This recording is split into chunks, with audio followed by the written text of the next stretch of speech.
when you sit with the intention of what many call meditating, we'd like to offer a different label to it because there's resistance even in the idea of that. But if you can decide that you want to quiet your conscious mind enough so that the non-physical mind that is purely focused upon all that you've become and the wholeness of who you are, if you can find a way of tuning into the vibrational frequency of that, those vibrations, once you learn to sit there for a little bit within them, will begin to turn to thoughts. And when those thoughts come, you will feel and understand, while we don't want you to focus very much upon them, the pleasure and the satisfaction of that thought. And as you sit there, not distracted by current, what you want to call reality, but experiencing the whole of your now vibrational reality, what's in your vortex will be able to make its way into your manifested world through the pathway that is your non-contradicted mind. Does that sort of make sense to you? So have you ever sat to meditate? Do you sometimes do that? Are you doing it on a semi-regular or regular basis? And when you sit to meditate, when someone suggested to Jerry and Esther that they meditate, as soon as they got away from that person in the car, they said, "That's just weird." Jerry said, "I think of myself more as a business person."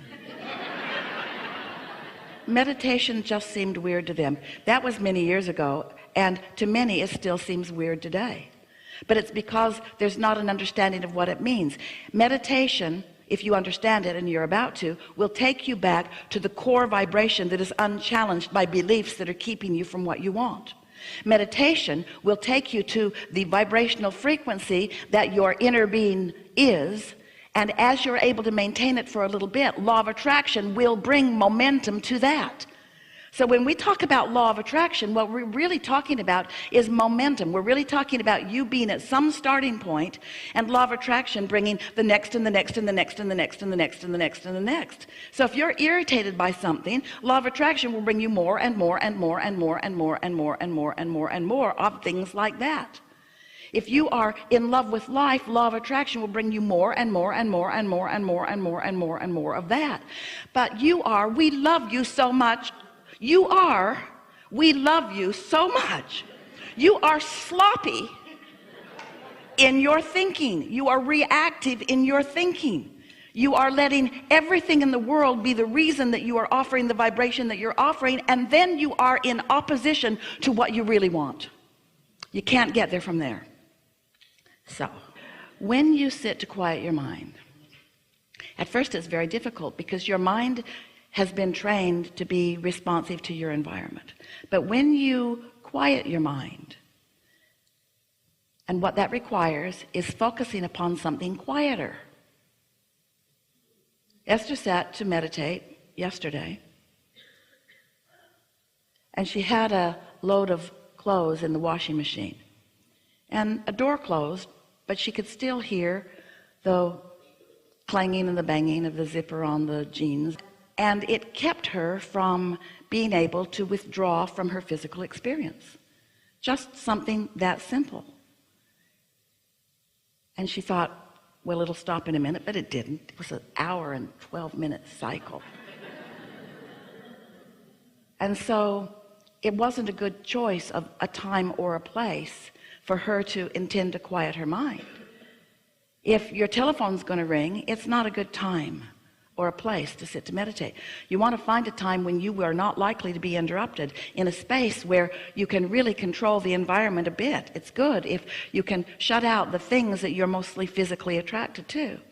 So as you sit in this comfortable position, it doesn't matter what it is as long as it's comfortable, and as long as you believe that you can maintain it for at least 15 minutes without needing to squirm around, sit in a comfortable place with one intention, and that is to let your mind be still. And when your mind wanders, and it will, just focus upon the idea that you want your mind to be still. Now we have noticed, as we've watched so many of you, that it is really helpful if you can find something to focus upon that isn't much to think about, Like even a ticking of a clock is a pretty good thing, or the dripping of a faucet is a pretty good thing, or if you want your eyes to be open, it's really better if they're closed, a flickering of a flame. It doesn't matter what it is as long as it's not very much. So it has your attention, but it doesn't bring a lot of attention. You get the idea. Find something that is easy for you to focus upon, that's not very thought-provoking, and then just focus on it until you receive the sign that you have quieted your mind. And that sign is a physical, visceral feeling of detachment from this time and place. It feels like numbness. It feels like floating. It feels like a suspension of gravity. It feels like detachment. It feels like soothing. It feels delicious. So Esther is sitting there, and once she achieves that state, she begins to realize that some intention other than her own is making motions with her physical body. In other words, she's not deliberately thinking about what she's going to do with her physical body. Something else is, that broader perspective is, that quieted mind is. And once she feels that detachment and begins to feel that, and you will in a day or two or three or four or five, you will feel that. And here's the advantage to you.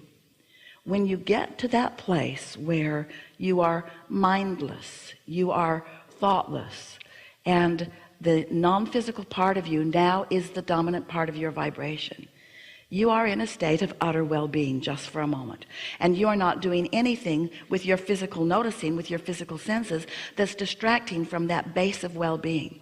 Now you see, the thing that's so wonderful about allowing, it might take you 15 minutes to get there, and you might only be there a minute or two before your meditation time is up, but that's enough. It doesn't matter how long it takes you to get there. It's just important that you get there, because when you get there, you've pushed the reset button. You have given yourself an opportunity to have detachment from the vibrations that are hindering you. And that rut that Esther found in her knowing what she didn't want and trying to find what she did want is now a little softer. It's less likely that she's going to stay in that rut once finding that. You see what we're getting at?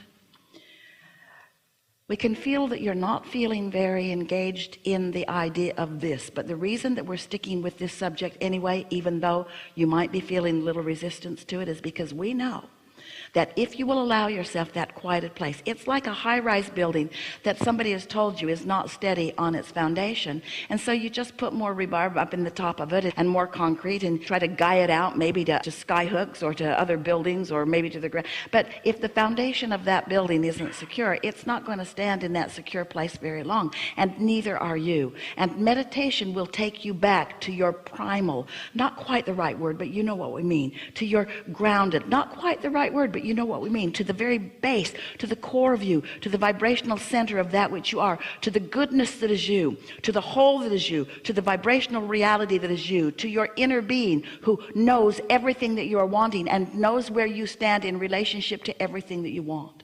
So now you find that vibrational place, that sort of detached place, and once you are pretty good at getting there. Have you ever gotten there? You know what we're talking about? Once you are pretty good at getting there, what you will notice, if you will allow yourself to stay in that vibrational place for a little bit, is that the vibration will begin to turn to thoughts.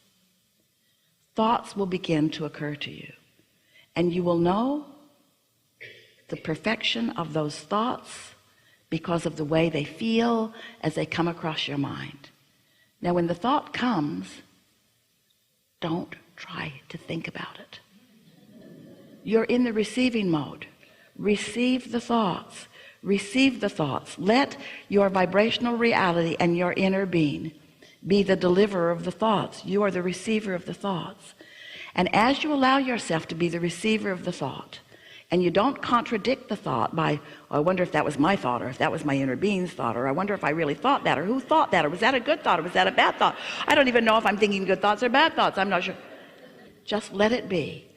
And as you just let it be, law of attraction and momentum will cause that thought to become more and more and more, until an idea will explode in your mind that will make you say, this meditation's over, I got places to go, things to do, people to see. In other words, you'll find yourself very soon feeling enlivened for the day. And it doesn't take more than about a week of that, and we're only talking about 15 or 20 minutes, before, as you begin your day like that, then everything in your day, these ruts that you've been in relative to different relationships or different situations, will begin to soften out. They will begin to dissipate. The problems will dissipate. And if you don't get too carried away in taking score of what's dissipating, and instead you just enjoy, you just find the satisfaction factor in finding your clarity and your strength. Besides what's happening with your mind, you allowing thoughts to turn to things, your physical apparatus is being rejuvenated. You are in the replenishing mode. Everything about your experience is being enhanced and improved because you are allowing yourself a respite from the contradictory thoughts that you didn't even know you had, that are in the form of beliefs that you've picked up along your physical trail in defense of the world that you are defending yourself against. You must be defenseless to be in the receiving mode. And that feels so weird, because that sounds like, oh, but what if there are bad things trying to get me? And we say, the thing is, no bad things are even after you unless you're thinking about them. So when you defend yourself against them, you're putting more thoughts that you need to defend against. You sort of kind of get what we mean by that? There is no law of assertion. There's only a law of attraction. Nothing is being asserted into your experience. It is all being attracted into your experience.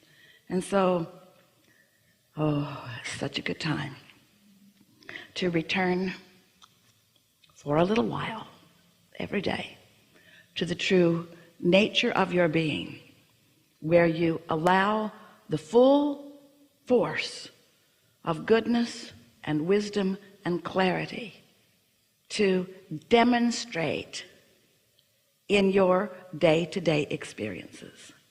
It is our promise to you that you will notice an improved manifested state right away. But we don't want you to take score, because we want for a little while your attention to be off of your manifested state. We want your attention for a little while to be upon your vibrational basis, because vibrations turn to thoughts and thoughts turn to things, and the satisfaction factor of releasing resistance and sitting there in that soup of well-being is satisfying. And when a thought comes into your mind that's about well-being and love, when it's a thought that you can't even articulate, it's just a feeling of well-being, that's a satisfaction. And when that thought turns to a thought of something that you're appreciating, and you allow yourself to just ponder that thing that you're appreciating, there's satisfaction. And then when that thought gathers up another thought or two, and you begin to feel enthusiasm in your experience, that's satisfaction. And then when you move out into the day and your timing is better than it's ever been, that's satisfaction. When you find timing everywhere you go, that's satisfaction. And you're the only one that will be witnessing it, because you're the only one that really knows what you've been asking for. But as it is demonstrated to you, not because you finally deserve it, but because you finally allow what you do deserve. So we know that was long. We also know it is the most important thing that you've ever heard, because, friends, you're trying, we know you are, you're trying to break through, but you're not starting with enough momentum. Start back here and you'll gain the momentum that equals the energy that creates worlds. And one who is connected to that kind of stream is more powerful than millions who are not. You can be a force for the goodness that you are. You can be a demonstrator of the well-being that is for everyone to receive. But you've got to allow yourself enough momentum that you're not distracted by the next thing that comes along, or the next thing that someone says. So we are eager to talk with you about what matters to you. If it is important to you, it is important to us. We think that given what we've just been talking about, that we'll have more satisfaction, you will have more satisfaction as we're moving along. Begin right here on the aisle. Stand if you think it's you. Yes, it is you.